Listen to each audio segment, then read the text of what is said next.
This is game one of 5 games against the same opponent. And we start with e4, c6, which is a Caro-Can. Some people have suggested that the Caro can't, but in fact I think the Caro can. It's been played by world champions and famously by Botvinnik, I think, in his world championship against Mikhail Tal. So Caro-Can on the board, and he plays bishop c4. That's not a very good move because you're only helping black to develop the way he wants.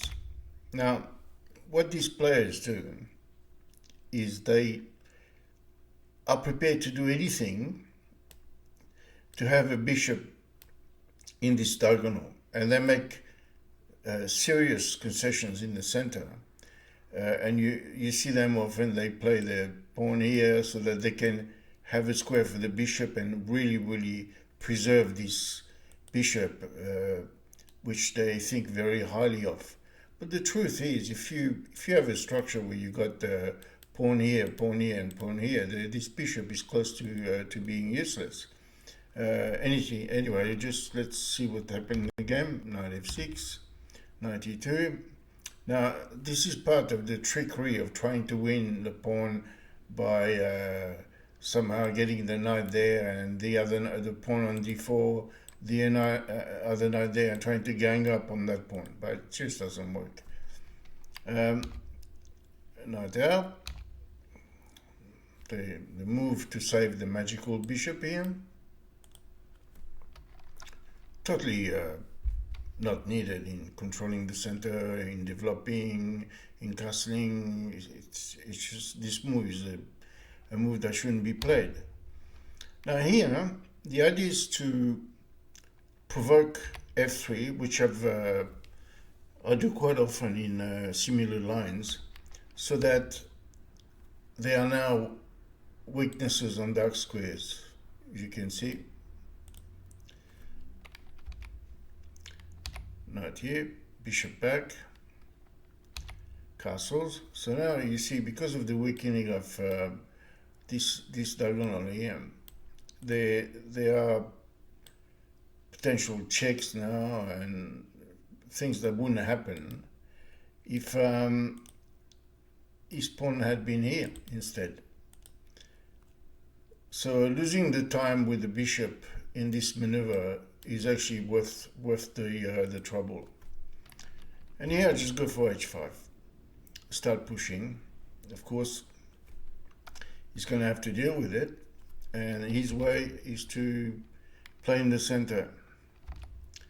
h4, attack, right here, and now just e6, consolidating the center. Now the only way he can remotely justify his move is by playing c4 here, but he doesn't. He plays h3, which further weakens.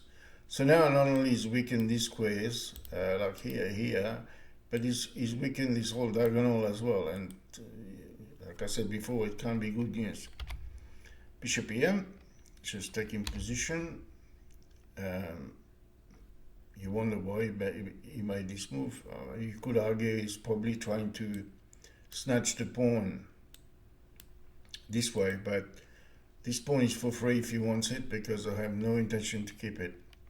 So I just play this.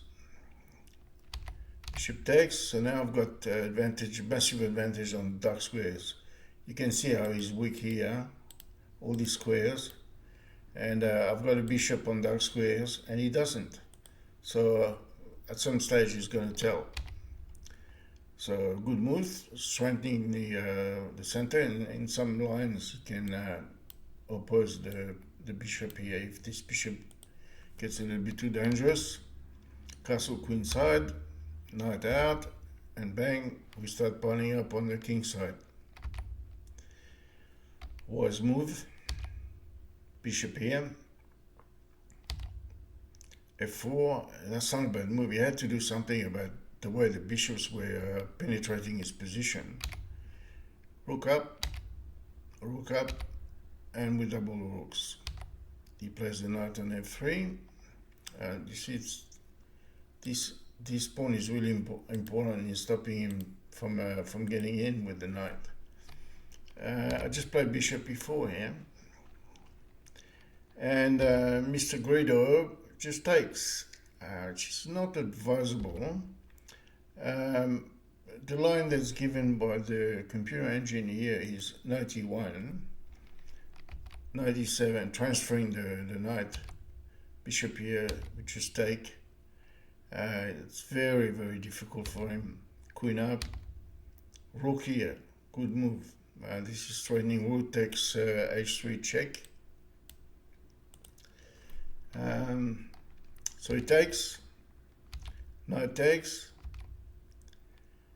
and here the point of the maneuver is this, which basically cracks his position open, check, and the king goes up.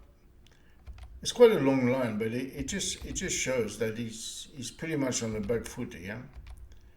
Now check, we threaten mate, and when the knight comes out of the defense of g2, we just take, threatening b2. His king is rather uncomfortable.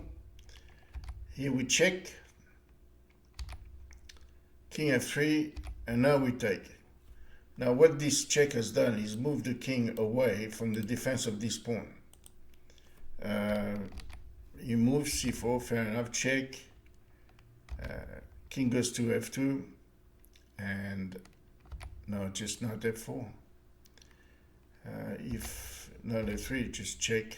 And he's got a rotten game, and it's very difficult to play. So this would have been an alternative to him picking up the pawn on h4 like this. The game went on rook h8, knight to f3. The bishop takes the pawn now. Bishop c2 is probably better than taking on f4.